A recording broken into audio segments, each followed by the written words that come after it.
All right. Are you a free agent or are you an amateur? And do you know the difference? My name is Joe Funicello, and I'm the founder of SoccerViza. SoccerViza was created 15 years ago to help aspiring professionals break into the game, get knowledge, get education on how to do it.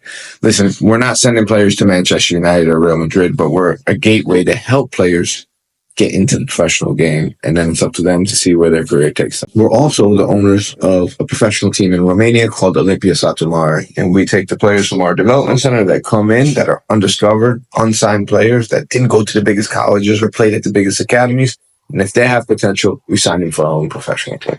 I get a lot of calls from players saying they've played semi-professional in America. They played UPSL, MPSL, USL2, or NISA Nation. Unfortunately, that's not considered professionally or semi-professional because you're not registered as a semi-professional. You're actually registered as an amateur. You have to know that. But an amateur's never signed a professional contract, and that means he can only sign within the transfer windows to a professional team. Now, other amateur leagues, that window might be different. But for a professional team, for an amateur to sign for a professional team, they can only sign during the transfer window of that federation. Now, yes, federation transfer windows are different, but the main windows are the summer window and the winter window. Right, so what is a free agent? A free agent is a player who has signed a professional contract and either been released and no longer with the team or has signed a contract within a certain amount of time that makes them a free agent. Now, why is this important? Well, because if you signed a professional contract, that means you've basically been classified as a professional soccer player, and soccer or football is your work. It's your work.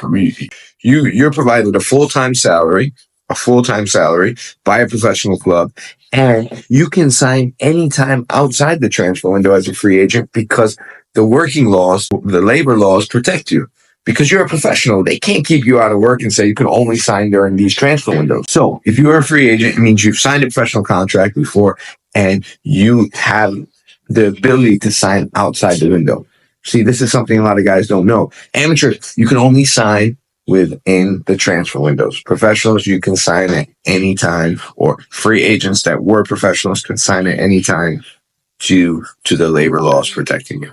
Now, some countries like England or Spain, they do have semi-professional contracts registered with the federation or the FA or the Spanish Federation. Usually what that means is they still have to wait for the transfer windows for them to be able to sign a professional contract. So if you are on a semi-professional contract for like a 6th division English or Spanish team, usually what happens is you can only sign once the window opens, even though you're a semi-professional. So that basically you're classified as the same level as an amateur in regards to when you can sign for a professional team if a team is interested in you. So this varies from country to country. Like in America, everyone's either an amateur or professional.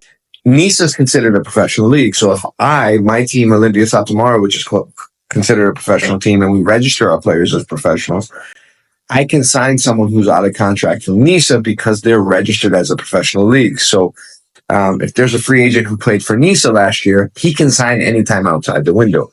But if someone played for NISA Nation and is not on a professional contract, well, then they can only sign during the transfer window. So when you say you're a semi-professional player, understand what that means. Just because you play UPSL, MPSL, NISA Nation, USL2, doesn't mean you're a semi-professional, even if you're getting paid, because you're probably registered as an amateur. And this is good to know when you go out and reach out to teams, because if you're just randomly reaching out to teams at any time of the year, but you're not a professional, even if you get a bite, even if a team is interested in you, they might not be able to sign you due to the transfer window laws. So I hope this information helps you, because there are a lot of players out there that are on LinkedIn and websites on Instagram, or when they contact clubs or contact even me, they say, "Coach, I'm a free agent." Okay, so when was your last professional contract? I don't have one, but I'm playing UPSL, MPSL, and I can sign at any time. No, it doesn't work like that. To be a free agent, you must have professional playing history with a contract registered in the TMS system, which all clubs have access to. So I have access to TMS. I can see right away where you registered as an amateur or a professional. TMS, also FIFA Connect. So clubs can find this information out. So it doesn't matter if you're a semi-professional or amateur, you almost are in the same boat. Different countries have different laws, like goalkeepers. I know in England, you can have an emergency loan. Let's say both your goalkeepers are injured and you need a goalkeeper. You can get an emergency loan outside the transfer window from an amateur or semi-professional player, and that's a special occasion. So it depends from country to country, but for the most part, amateurs, semi-professional players can only sign during the transfer window, but free agents who have professional playing history and a contract, have a history of a professional contract, or have proof that they were a professional and had a contract, can sign anytime outside the window.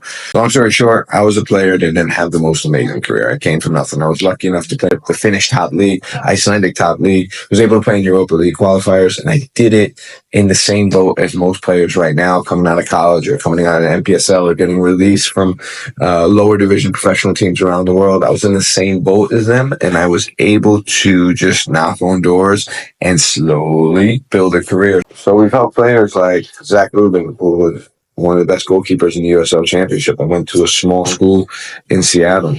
Aaron Walker, D3 school in Atlanta, to helping him go to Iceland. He was recently a captain of Greenville Triumph in the USL 1, and now is with Tormenta. This is a guy that probably wouldn't be able to get his career started if we weren't able to get his career started by putting him in Iceland. Sean Reynolds was 23, I believe, or 22 at the time, just graduated from West Florida, was thinking about quitting football. We were able to get him to FH, the top team in Iceland, where he went on to play Champions League qualifying games against like CSKA Moscow, and from there was able to go back to USL Championship and win a championship with Louisville City. Also played for St. Louis. So Miguel Busto's another great story, from us to trialing with Benfica to signing with Setúbal in the Portuguese Premier League. There's David Sorobi, another great story, who was not playing at a D1 school named Marist in New York, to signing in the Slovakian Premier League and getting his professional career started then. So if this information can help you anyway, amazing. That's what I'm doing it for, because it wasn't out there. It wasn't available when I was a player.